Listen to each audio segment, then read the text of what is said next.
What's up, guys? We got this 2014 Kia Sorento, and we're going to be changing out the rear wiper motor today. So pretty simple. We're going to need to remove this big cover, and in order to do that, the first thing we need to do is get rid of these trim pieces right here. So open up your lift gate. We're going to just wedge our fingers in behind this top center trim, give it a pull. It's only held in by pressure clips. Then you're going to set that aside, grab your number 2 Phillips screwdriver, remove these black screws for these side curved pieces. Once you get the screws out, you should just be able to grab those pieces and pull them out. They're also held in by pressure clips. Give it a pull, slide it off like that. If these fall out, you can just slide them back in. If they're stuck in the holes, you can use a trim tool to pop them out and then load them back into the piece.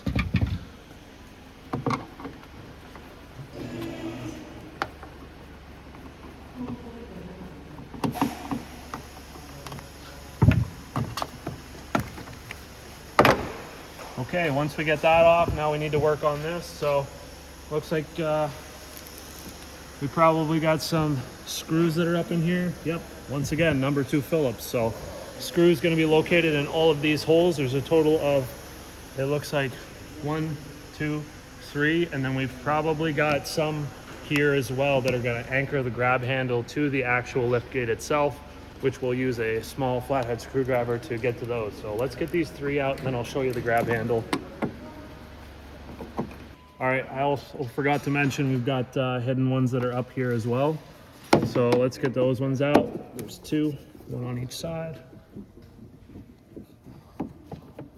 Okay, now for the handle, you can see these little cutouts in the squares. Just use a flathead screwdriver, pop both of them off, and then we've got some screws that are probably also inside of there. Oh, it looks like 2 10mm bolts. 1 there, 1 there. And now we should be able to just grab and pull this thing off. I believe the rest of it's just held on by pressure clips. Sorry, I forgot to mention this clip right here. The center is supposed to be a Phillips screw, but a lot of times they just get stuck in there and then they don't come out. So you might have to sort of break it or cut it off in order to get this thing out. It's really common on these. I gotta get side cutters. All right, we can cut that thing off. Sorry, that was supposed to come out for the video, but it didn't want to cooperate. Now that we got this off, we have access to our wiper motor, and we're gonna have to close the hatch now in order to take the wiper arm off before we can continue. Okay, so the next thing we need to do is just pop this cover off. You're just gonna pry out like that and lift, and this thing should come off. There's a 10mm nut underneath that secures the arm to the actual wiper motor shaft. So we take that off. Now, a lot of times these things are gonna get seized on there and you're not gonna be able to get it off. So you're gonna need to use a tool like this. This is a wiper arm puller. You can try to spray these with some penetrating oil if you want, but they are a steel shaft with an aluminum nut sert in there, and that's why they corrode. So let's get this thing set up.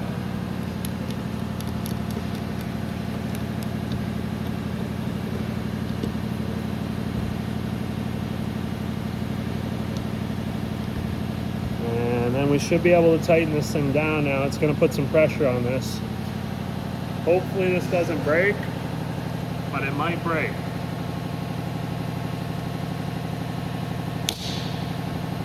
Okay, that worked perfectly. Now we loosen this thing off, take this off, and we can get our wiper arm off. Now, what we need to do is remove this seal, and underneath of the seal, I believe, is probably a nut. Oh, that seal might be a pass-through seal. Okay, I lied. Let's open this up. The motor should be able to actually come out now. We do need to unbolt it and unplug it. We've got 1 electrical connector here. Unplug that.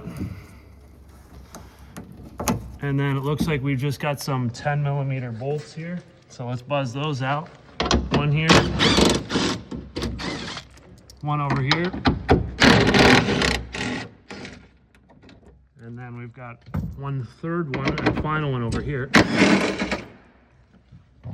And I think this should come out. And there you go. You've got the wiper motor assembly right here. pretty simple. There's the part number that's on it, 98700-2P500. And to install it, we just basically do everything in reverse. Nothing special about it. The only thing I would note is when you put it in there and it's all bolted in, I would cycle the wiper motor so that the shaft goes and comes back to park, and shut it off in the park position. So when you go to put your wiper arm back on, it's not starting out in some weird place and it's gonna go down. You want it to be in the park position, so when you turn the wiper on, it goes through full sweep and comes back to its rest position. Yeah, I think that you want to end it there. Okay, if you have any questions, throw them in the comments. Hopefully the video helped. Got any questions? Throw them in the comments. Subscribe, and we'll see you in the next one.